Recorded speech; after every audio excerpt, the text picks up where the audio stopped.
Assalamualaikum warahmatullahi wabarakatuh. Apa kabar Anda semuanya?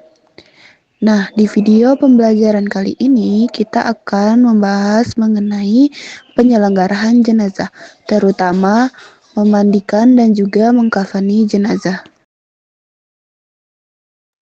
Sebelum memulai pembelajaran, Ibu ingin bertanya, apakah Anda mengetahui apa itu penyelenggaraan jenazah?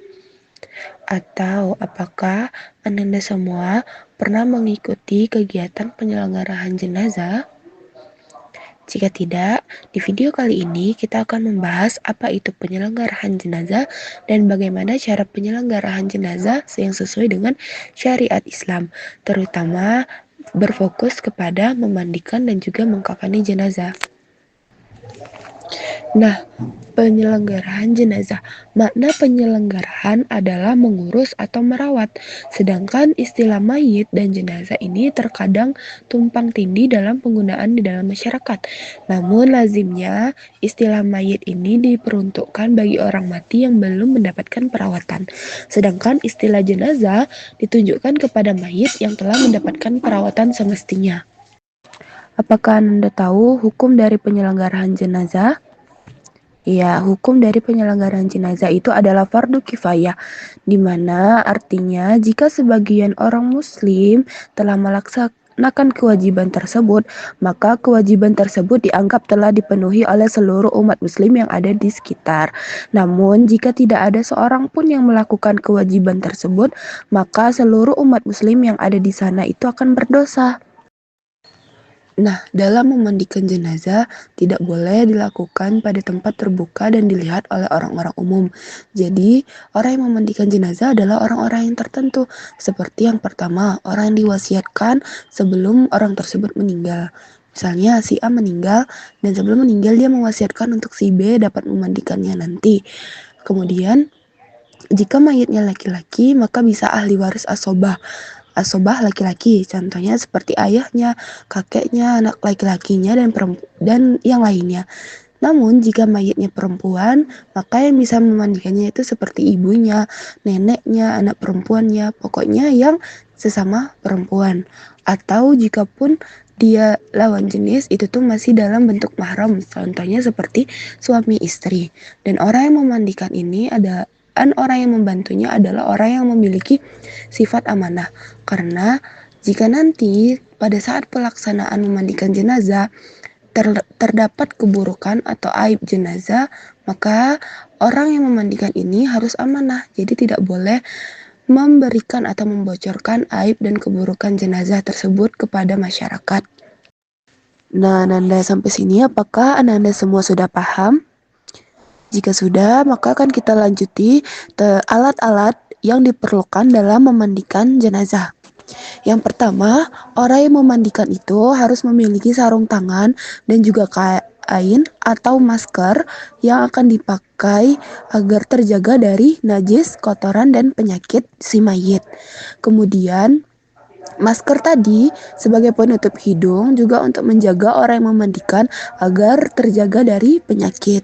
Kemudian yang diperlukan adalah spons penggosok atau kain untuk membersihkan badan si mayit. Kemudian sediakan juga kapur barus yang sudah digurus atau dihaluskan untuk nantinya dilarutkan ke dalam air. Lalu ada daun sirih juga atau daun bidara jika ada, yang busanya ini dapat digunakan untuk mencuci rambut dan kepala si mayit. Jika tidak ada, maka bisa diganti dengan shampoo. Kemudian sediakan satu ember sebagai wadah air. Kemudian bisa juga menggunakan selang air, yaitu air yang mengalir. Nah, kemudian sediakan satu ember lagi sebagai wadah air untuk air kapur barus nanti. Sediakan juga gayung, lalu kain untuk menutup aurat si mayit, karena nanti saat proses memandikan, aurat si mayit ini tidak boleh terlihat.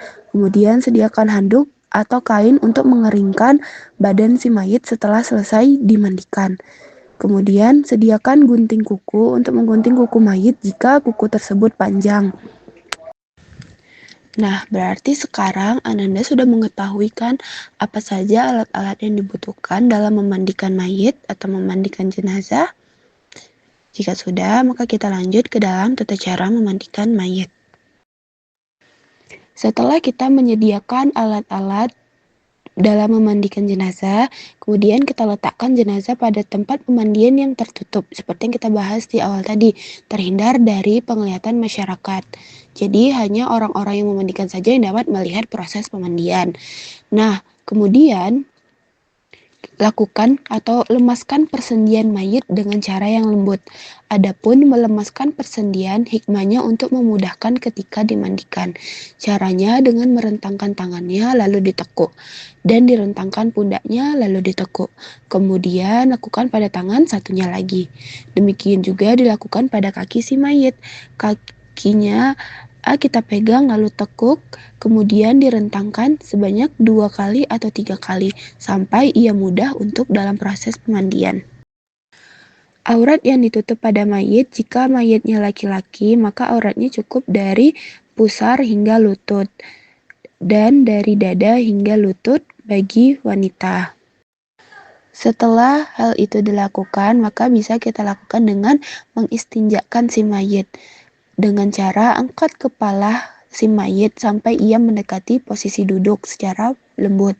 Kemudian tekan-tekan perut si mayit dengan lembut juga sambil dialirkan air. Nah, pada saat melakukan istinja, orang yang memandikan harus menggunakan sarung tangan agar tidak menyentuh kotoran dan juga aurat dari si mayit. Saat melakukan proses istinja, pastikan semua kotoran-kotoran dan najis si mayit itu bersih terlebih dahulu. Jika setelah dirasa yakin bersih dan tidak ada lagi kotoran pada si mayit, maka bisa dilakukan proses selanjutnya. Kemudian, setelah melakukan istinja, orang yang memandikan bisa membersihkan mulut-mulut atau lubang-lubang yang ada pada si mayit dan juga sela-sela tubuh si mayit seperti sela-sela jari, sela-sela ketiak, sela-sela selangkangan, leher, dan yang lain-lainnya. Kemudian, cuci kepala atau rambut si mayit dengan busa dari daun bidara atau jika tidak ada tadi bisa menggunakan shampoo. Juga pada badannya beserta bagian-bagian belakang tubuh si mayit. Kemudian, siram air pada mayit. Disunahkan diulang hingga 3 kali dan disunahkan juga memulai dari sisi sebelah kanan. Juga disunahkan melewatkan air pada perutnya dengan tangan. Jika belum bersih, diulang terus hingga benar-benar bersih. Jika proses pemandian telah selesai, lakukan wudhu pada si mayit sama seperti wudhunya pada orang hidup. Kemudian, terakhir, siram badan si mayit menggunakan air kapur barus dan bidara pada siraman terakhir dan sisir rambut si mayit. Jika saat proses pemandian terlihat kuku si mayit itu panjang, maka kita dapat menggunting kuku si mayit. Setelah semua proses pemandian jenazah selesai, maka dapat kita keringkan badan si mayit tadi dengan handuk atau kain kering lainnya. Tapi ingat, dalam mengeringkan jenazah dan mengganti kainnya, aurat si mayit harus tetap tertutup. Nah, tata cara dan proses pemandian jenazah tadi, apakah Ananda semua sudah dapat memahaminya? Jika sudah, akan kita lanjutkan kepada proses mengkafani jenazah. Sebelum proses mengkafani jenazah, maka kita siapkan terlebih dahulu kain kafannya. Jika mayit tersebut laki-laki, cukup 3 lembar kain kafan. Dan jika mayit tersebut perempuan, maka bisa menggunakan 5 lembar kain kafan yang terdiri baju kurungnya, kerudungnya, sarung, serta 2 kain lebar untuk mayit perempuan. Sediakan juga tali untuk mengikat kain kafan. Tali tersebut bisa kita gunakan dari sisa pemotongan kain kafan. Nah, tali tersebut jumlahnya bisa 3, bisa juga 5 dalam jumlah ganjil dan menyesuaikan ukuran tubuh dari si jenazah. Nah, sebelum meletakkan kain kafan, letakkan terlebih dahulu tali yang akan digunakan untuk mengikat kain kafan pada jenazah. Kayak talinya tadi kita sesuaikan dengan tubuh si jenazah. Bisa 3, bisa juga 5 dalam jumlah ganjil menyesuaikan dari tubuh si jenazah.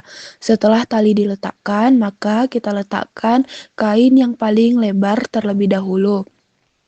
Dan jika jenazahnya perempuan, bisa kita letakkan setelah kain lebar itu baju kurungnya, kemudian jilbabnya.